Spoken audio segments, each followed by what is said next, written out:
Hello everyone, welcome back to CLAT point. So आज की video में जो टॉपिक डिस्कस करने वाले हैं वो इम्पॉर्टेंट है, स्पेशली उन बच्चों के लिए जो कि क्लैट की तैयारी कर रहे हैं या फिर सोच रहे हैं क्लैट की तैयारी करने के लिए।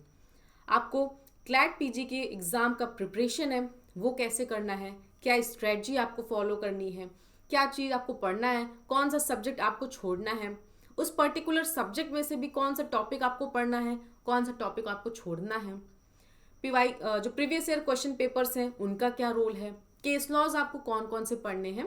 तो ये सारी चीज़ें हम लोग डिस्कस करेंगे अपने इस वीडियो में। सो लास्ट तक बने रहिए। Let's begin. कोई भी एग्ज़ाम की अगर आप तैयारी करते हैं, कोई भी, चाहे क्लैट पीजी हो, चाहे क्लैट यूजी हो, किसी भी, चाहे जुडिशरी का एग्ज़ाम हो, आप किसी भी एग्ज़ाम की अगर तैयारी करते हैं तो सबसे पहला मोस्ट इंपॉर्टेंट थिंग क्या होता है कि आपको उस पेपर के पैटर्न के बारे में पता होना चाहिए कि एग्ज़ाम का मोड क्या है, ड्यूरेशन क्या रहेगा, कितने क्वेश्चंस आएंगे, ठीक है, कितने मार्क्स के क्वेश्चंस रहेंगे, किस किस सब्जेक्ट से क्वेश्चन आएगा, किस मीडियम में पेपर होगा। तो ये सारी चीज़ें हम लोग को जानना बहुत ज़रूरी है। तो चलिए हम लोग जानते हैं। तो जो एग्ज़ाम का मोड होगा वो ऑफलाइन होगा और जो एग्ज़ाम का ड्यूरेशन होता है वो 2 घंटे का होता है। नंबर ऑफ क्वेश्चंस जो रहेगा वो 120 रहेगा। एमसीक्यू फॉर्म में पूछा जाएगा, मतलब एक क्वेश्चन रहेंगे, नीचे 4 ऑप्शंस दे रहेंगे, तो आपको बेस्ट जो ऑप्शन है, जो सही उत्तर है, वो आपको चूज करना है। टोटल मार्क्स 120 मार्क्स का पेपर होता है। एक क्वेश्चन 1 नंबर का होता है, ठीक। नेगेटिव मार्किंग होती है, तो जी हाँ, इसमें नेगेटिव मार्किंग भी होती है। 0.25 होता है अगर आपका एक क्वेश्चन गलत होता है। मीडियम ऑफ पेपर जो है वो इंग्लिश में होता है। करेक्ट आंसर करने पे आपको 1 मार्क्स मिलेगा।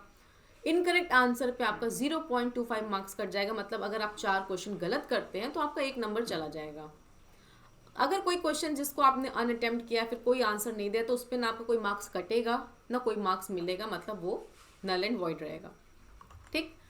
अब आइए देखते हैं कौन कौन से सब्जेक्ट्स हम लोग को पढ़ना है क्लैट एलएलएम के लिए, ठीक है। तो कॉन्स्टिट्यूशनल लॉ बहुत इंपॉर्टेंट सब्जेक्ट है, वो पढ़ना पड़ेगा। ज्यूरिस्प्रूडेंस, ये इतना इंपॉर्टेंट सब्जेक्ट है, स्पेशली इसमें बच्चे बहुत कंफ्यूज भी होते हैं।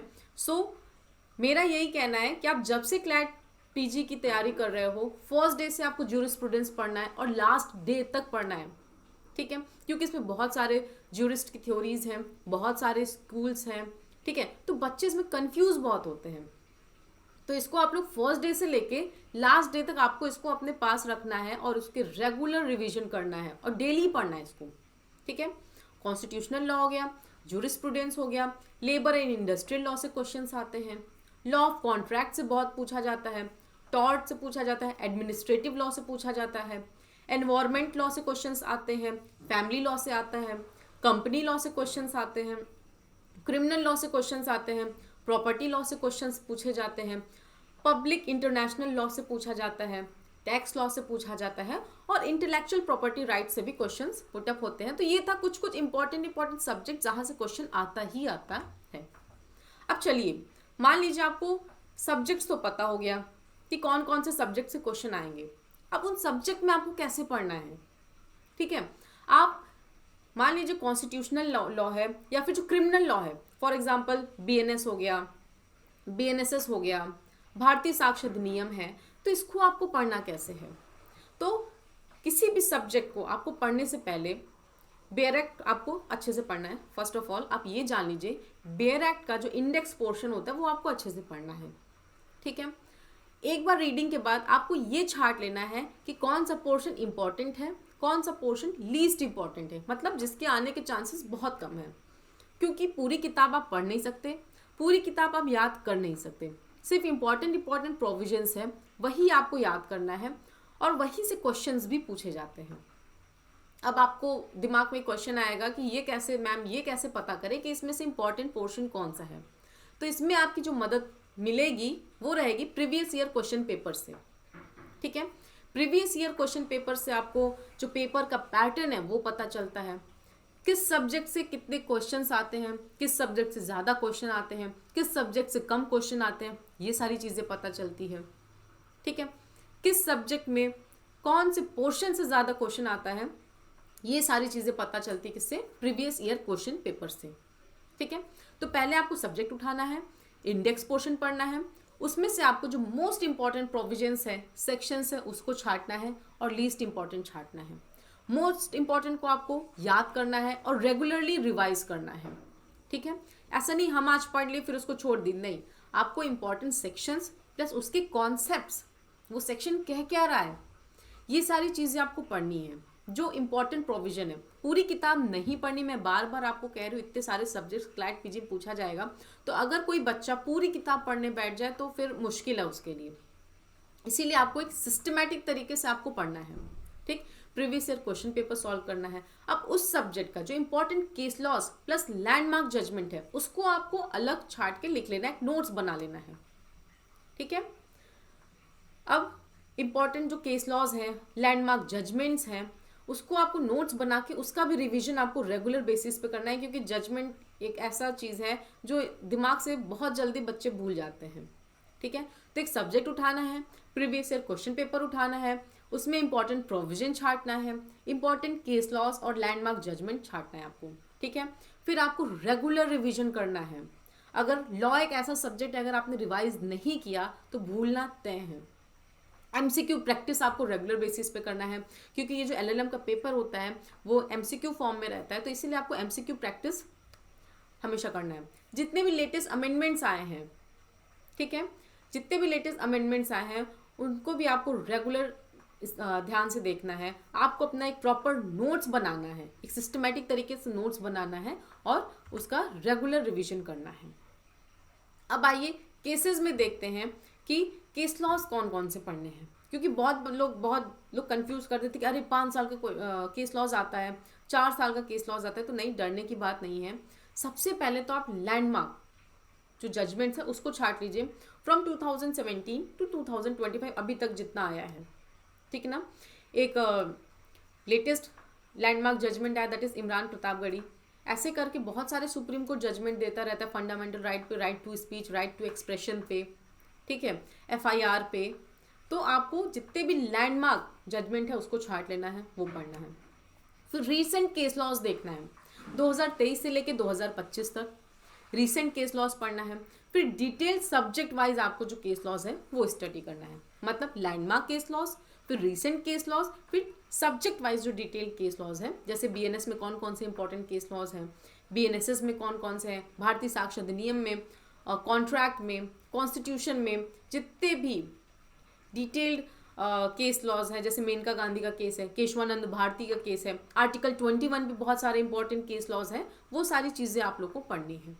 एमसीक्यू का प्रैक्टिस, एमसीक्यू एंड कॉम्प्रिहेंशन, मतलब अब तो पैसेज भी आने लगे हैं, तो एमसीक्यू के साथ साथ आपको कॉम्प्रिहेंशन का भी प्रैक्टिस रेगुलर करना है। तो केस लॉस पढ़ना है, बेसिक कॉन्सेप्ट्स आपको पढ़ना है और एमसीक्यू की प्रैक्टिस आपको रेगुलर करना है। अब आइए, अगर आप बच्चे बहुत कंफ्यूज होते हैं कि चलिए ठीक है मैम, हमने सब्जेक्ट तो पढ़ लिया, उसके सेक्शंस भी हमने छाट लिए, कॉन्सेप्ट भी हम समझ गए, प्रीवियस ईयर क्वेश्चन पेपर्स भी हमने देख लिया, ठीक है, मॉक टेस्ट भी लगा लिया, बट जजमेंट में कौन कौन सी चीज़ें, क्योंकि जजमेंट बहुत बड़ा होता है, 20-25 पन्ने का एक जजमेंट होता है, ठीक है, तो उसमें हम कौन कौन सी ऐसी चीज़ें पढ़े, या फिर इतने सारे जजमेंट होते हैं तो कौन सा जजमेंट हम छाटें। ठीक है, तो सबसे पहले आप ऐसे डिसीजन को अलग करिए जो कि इंपॉर्टेंट सब्जेक्ट्स है, जैसे कॉन्ट्रैक्ट का अलग कर लिया, कॉन्स्टिट्यूशन का अलग कर लिया, ठीक है, या फिर कोई ऐसा जजमेंट जो कि कॉन्स्टिट्यूशनल वैलिडिटी को चैलेंज करता है, ऐसे जजमेंट को आप अलग छाट लीजिए। जितने भी बेंच के, कॉन्स्टिट्यूशनल बेंच के डिसीजन रहते हैं वो आप अपने नोट्स में नोट डाउन कर लीजिए, या फिर कोई ऐसे जजमेंट जो कि इंपॉर्टेंट गाइडलाइंस प्रोवाइड कर रहे हैं उनको आप अलग लिख लीजिए, या फिर कोई ऐसे जजमेंट जो कि कंट्रोवर्शियल इश्यूज से रिलेटेड है। तो ऐसे टाइप के जो जजमेंट है जो कि कॉन्स्टिट्यूशनल वैलिडिटी चेक कर रहा है, जो इंपॉर्टेंट गाइडलाइंस प्रोवाइड कर रहा है, जो कंट्रोवर्शियल इश्यूज से डील कर रहा है, या फिर कोई इंपॉर्टेंट सब्जेक्ट में इंपॉर्टेंट कोई जजमेंट प्रोवाइड कर रहे हैं, तो ऐसे जजमेंट डिसीजन को आप अलग छाट लीजिए। ठीक है, अब जजमेंट में पढ़ना क्या क्या है, पूरा जजमेंट तो आपको पढ़ना नहीं है ना, पूरा जजमेंट आएगा। तो सबसे पहले आपको केस का नाम देखना है, जजेस के जो कोरम है वो पढ़ना है, और उस जजमेंट का जो इंपॉर्टेंट पार्ट है आपको वो पढ़ना है, पूरा जजमेंट आपको नहीं पढ़ना है। तो आई होप आपको समझ में आ गया हो कि कौन कौन से जजमेंट पढ़ने, वो जजमेंट जो कि इंपॉर्टेंट गाइडलाइंस प्रोवाइड कर रहे हैं, ठीक है, वो जजमेंट जो किसी कॉन्स्टिट्यूशनल वैलिडिटी पॉइंट को चेक कर रहे हैं, ठीक है, जो कोई कंट्रोवर्शियल इश्यूज कोई सेटल कर रहे हैं ऐसे जजमेंट पढ़ना है आपको, या फिर कोई कॉन्स्टिट्यूशनल बेंच जिसके लिए बनाई गई थी ऐसे जजमेंट को पढ़ना है। अब जजमेंट में क्या पढ़ना है, केस का नाम पढ़ना है, जजेस के कोरम को पढ़ना है, और उस पर्टिकुलर जजमेंट का जो इंपॉर्टेंट पार्ट है वो आपको पढ़ना है। तो हम लोग अभी तक पेपर का पैटर्न समझ गए हैं, कौन कौन से सब्जेक्ट्स आते हैं वो समझ गए हैं, उन सब्जेक्ट्स को आपको कैसे पढ़ना है, ठीक है, वो समझ गए हैं, और केस लॉस को कैसे डील करना है, कौन कौन से केस लॉस पढ़ने हैं, कौन कौन से छोड़ने हैं, केसेस में कौन कौन से पोर्शन को आपको पढ़ना है, कौन कौन सा छोड़ना है, वो सब हम लोग अब समझ चुके हैं। अब आते हैं लास्ट में कुछ टिप्स एंड ट्रिक्स देखते हैं कि आपको कैसे मदद करेंगे और अपने पेपर में अच्छे मार्क्स गेन करने के लिए। एक बात और है, बहुत सारे बच्चों के दिमाग में क्वेश्चन आता है कि मैम हम एलएलएम की एलएलएम की एग्जाम की तैयारी कब से स्टार्ट करें। तो जनरली सब यही एडवाइस करते हैं कि जब से आप एलएलबी कर रहे हैं तब से आप जो प्रिपरेशन अपनी स्टार्ट कर दीजिए, बट बच्चे जनरली इतना सीरियस होते नहीं हैं, ठीक है, कि सेमेस्टर्स में सारे सब्जेक्ट सीरियस तरीके से पढ़े हैं। तो एज सून एज जब से आपने डिसाइड किया कि नहीं मुझे क्लैट एलएलएम क्लैट पीजी देना है, उसी दिन से आप सीरियस तरीके से आप पढ़ाई स्टार्ट कर दीजिए, ठीक है। तो आते हैं टिप्स एंड ट्रिक्स में। तो सबसे पहले जो बहुत बच्चे मिस्टेक करते हैं कि उनको सिलेबस ही नहीं पता होता है अपने पेपर का, कि आखिरकार मैं जिस चीज़ का पेपर देने जा रहा हूँ उसका सिलेबस क्या है। तो सबसे पहले आप अपने सिलेबस को जानिए, नो योर सिलेबस, ठीक है। सिंपल सी बात है, जो सिलेबस है उसको प्रिंट आउट करके निकाल लीजिए, उसको भी आप एक बार डेली देख लीजिए। इससे आपको बेनिफिट ये मिलेगा कि आपको ये पता रहेगा कि नहीं हाँ ये सब्जेक्ट आएगा, ये सब्जेक्ट नहीं आएगा, क्योंकि जो पेपर होता है पूरा समुद्र होता है, ठीक है। इसीलिए आपको अपना सिलेबस आपको पता होना चाहिए। अब आपने सिलेबस छांट लिया, फिर जो कोर सब्जेक्ट्स हैं जैसे कि बीएनएस हो गया, बीएनएसएस हो गया, कॉन्स्टिट्यूशनल लॉ हो गया, एडमिनिस्ट्रेटिव लॉ हो गया, कॉन्ट्रैक्ट हो गया, उस पर फोकस करिए, ठीक है। जो कोर सब्जेक्ट्स हैं, ज्यूरिस्प्रूडेंस, स्पेशली ज्यूरिस्प्रूडेंस की मैं बात कर रही हूँ, तो ऐसे इंपॉर्टेंट सब्जेक्ट हैं, इस पर आप फोकस करिए, क्योंकि मोस्ट ऑफ द क्वेश्चंस भी इसी सब्जेक्ट से पुटअप होते हैं, ठीक है। ये सब्जेक्ट ओवरऑल इंपॉर्टेंट भी है, ठीक है।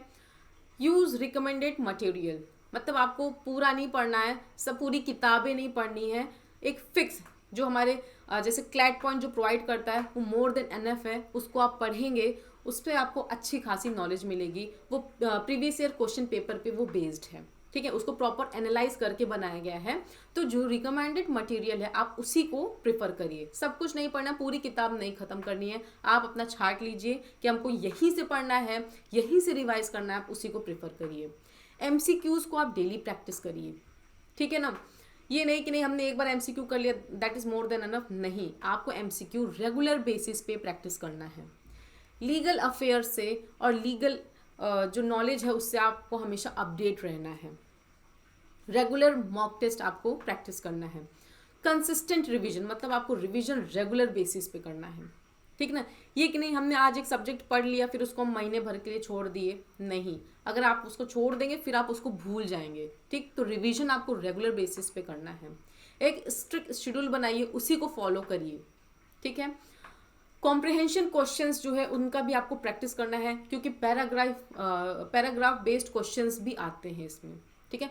न्यूज़पेपर आपको रेगुलर पढ़ना है। अब इससे क्या होता है, इससे आपका वर्ड पावर स्ट्रांग होता है। जो कॉम्प्रिहेंशन का जो पोर्शन है, आप जैसे आप चीज़ें पढ़ते हैं फिर उसको समझते हैं, उसको एनालाइज करते हैं, उसका इंटरप्रिटेशन करते हैं, तो ये सारी चीज़ें आपकी इससे स्ट्रांग होगी।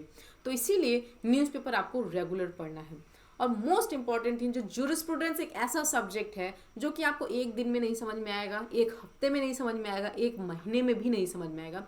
इसीलिए आप जब से तैयारी कर रहे हैं तब से इसको पढ़िए और लास्ट तक इसको पढ़ते रहिए, क्योंकि ज्यूरिस्प्रूडेंस एक ऐसा सब्जेक्ट है जिसमें बहुत सारे बच्चे कंफ्यूज होते हैं। सो आई होप आपको ये वीडियो हेल्पफुल लगी होगी, चीज़ें आपको समझ में आई होगी कि कैसे आपको तैयारी करनी है, आपकी स्ट्रेटजी क्या रहेगी, ठीक है, किस किस सब्जेक्ट पे आपको ज़्यादा फोकस करना है और कैसे आपको जजमेंट्स पढ़ना है। So thank you so much.